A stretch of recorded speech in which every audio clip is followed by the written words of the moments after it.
എന്റെ പേര് ജയകുമാർ ചക്കാലയിൽ. എന്റെ സ്വദേശം പത്തനംതിട്ട ജില്ലയിൽ റാന്നി താലൂക്കിൽ അയിരൂരിൽ പ്ലാങ്കമൺ എന്ന സ്ഥലത്താണ് എന്റെ ഭവനം. എന്റെ കുറച്ച് വിന്റേജ് വാഹനങ്ങളുടെ കളക്ഷനുണ്ട്. അതോടൊപ്പം തന്നെ ഒരു മ്യൂസിയം ഉടൻ തന്നെ ഞാൻ ഓപ്പൺ ചെയ്യുന്നതാണ്. ആദ്യമായി നിങ്ങളെ ഈ വാഹനങ്ങൾ ഒന്ന് പരിചയപ്പെടുത്തുകയാണ്. ഇത് 1980 മോഡൽ ലാംബിയാണ്. ഇത് 2030 വരെ പേപ്പർ കറണ്ടുള്ള വാഹനമാണ്. 8 യൂസർ റീസ്റ്റോറേജ് ചെയ്തു വച്ചിരിക്കുന്ന വാഹനമാണ്. അടുത്തതായിട്ട് നമ്മുടെ ഉള്ള ചേതക്കാണ്. 1981 മോഡൽ ചേതക്കാണ്.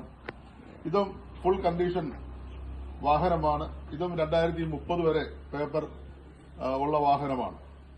ഇതൊരു ചേതക്കാണ്. അതോടൊപ്പം തന്നെ ഏറ്റവും വലിയ തമ്പുരാൻ എന്ന് പറയുന്ന SD 1984 മോഡൽ SD ആണ്. ഇത് ഫുൾ കണ്ടീഷൻ വാഹനമാണ്. ഇത് ഒരു കാലത്ത് വാഹനത്തിന്റെ രാജാവായിട്ട് ഈ നാട് ഭരിച്ചിട്ടുള്ള ഒരു വാഹനമാണ്.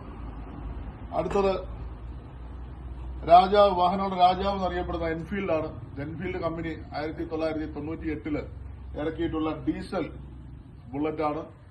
ഇതിന്റെ സ്റ്റെപ്പ് സ്റ്റാർട്ട് നമ്മൾ കയറ്റിയിട്ടുണ്ട്. ഫുൾ കണ്ടീഷൻ വാഹനമാണ്. 2030 വരെ ഇതിന്റെ പേപ്പർ ക്ലിയർ ആയിട്ടുള്ളതാണ്. പിന്നെ യുവാക്കളുടെ ഹരമായിരുന്ന RX 100. ഇത് 1994 മോഡലാണ്.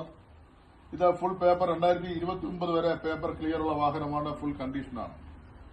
ഇത് 2006 മോഡൽ പൾസർ 150 ആണ്. ബജാജ് ഇറക്കിയിട്ടുള്ള വാഹനങ്ങൾ വെച്ച് ഏറ്റവും നല്ല വാഹനമാണ്. ഇത് 2026 വരെ പേപ്പർ കറണ്ടുള്ള വാഹനമാണ്. എല്ലാ വാഹനങ്ങൾക്കും പേപ്പർ കറണ്ടുള്ള വാഹനങ്ങളാണ്. അതോടൊപ്പം തന്നെ ഹീറോ ഹോണ്ടയുടെ പാഷൻ പ്ലസ്, കാനിറ്റി ഹോണ്ട ഇന്ന് നിലവിൽ കാണാൻ ഇല്ലാത്തൊരു വാഹനമാണ് കാനിറ്റി ഹോണ്ട. ഇത് 2027 വരെ പേപ്പർ ക്ലിയർ ഉള്ള വാഹനമാണ്. അതോടൊപ്പം തന്നെ നമ്മുടെ ഡ്യൂയറ്റ്, ഹീറോയുടെ ഡ്യൂയറ്റ്, TVSന്റെ സ്കൂട്ടി, ഈ വാഹനമൊക്കെ നമ്മുടെ കൈവശമുണ്ട്. ഈ വാഹനങ്ങളൊന്നും വിൽപ്പനയ്ക്കല്ല എന്നുള്ളത് ഒന്ന് ഓർപ്പിക്കുകയാണ്. ഇനി ഏറ്റവും പഴക്കമുള്ള വാഹനം എന്ന് പറയുന്നത് നമ്മുടെ കാളവണ്ടിയാണ്. വർഷങ്ങൾക്ക് മുമ്പ് ഈ കാളവണ്ടിയെക്കുറിച്ച് പഴയ ആൾക്കാർക്ക് കൃത്യമായിട്ട് അറിയാൻ സാധിക്കും. അന്ന് ആൾക്കാർക്ക് സഞ്ചരിക്കുവാനും അതോടൊപ്പം തന്നെ സാധനങ്ങൾ ഒരു നാട്ടിൽ നിന്നും മറുനാട്ടിലേക്ക് കൊണ്ടുപോകാനുള്ള വാഹനങ്ങൾ ഇല്ലായിരുന്ന കാലഘട്ടത്തിൽ ഉപയോഗിച്ചുകൊണ്ടിരുന്ന ഒരു വാഹനമാണ്. ഈ വാഹനം വളരെ കണ്ടീഷൻ ഉള്ള വാഹനമാണ്. ഇത് നമ്മൾ ഇവിടെ റെഡിയാക്കി സജ്ജമാക്കിയിട്ടുണ്ട്.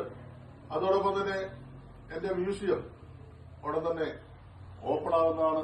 അതിൽ നിങ്ങൾക്ക് 400 ക്യാമറകളും അതോടൊപ്പം തന്നെ എല്ലാവിധ വിന്റേജ് സാധനങ്ങളും കാണാനുള്ള അവസരം ഉടൻ തന്നെ നിങ്ങൾക്കായി തുറന്നു തരുന്നതാണ് എന്നറിയിക്കുന്നു. നിങ്ങളുടെ എല്ലാവരുടെയും അനുഗ്രഹവും സപ്പോർട്ടും ഉണ്ടാകണം എന്ന് അഭ്യർത്ഥിച്ചുകൊണ്ട് അടുത്ത ഒരു എപ്പിസോഡ് കാണുന്നതിനും വരെ ബൈ ബൈ.